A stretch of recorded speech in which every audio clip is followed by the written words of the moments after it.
आणि बालगणेशाने गिळले राक्षसाला. गणपती बाप्पा मोरया. आजच्या व्हिडिओमध्ये आपण गणपती बाप्पाची अतिशय सुंदर गोष्ट ऐकणार आहोत. दुर्वा प्रिय गणपती. एकदा यमाच्या दरबारात तिलोत्तमा नावाच्या अप्सरेचे नृत्य चालू होते. यमाला ती अप्सरा खूप आवडली.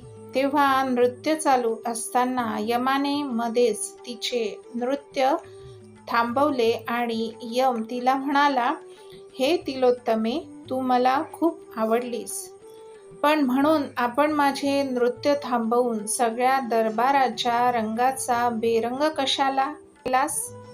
तिने रागाने विचारले. यम पुढे काहीही बोलणार तोच त्या अप्सरेच्या क्रोधातून एक राक्षस निर्माण झाला.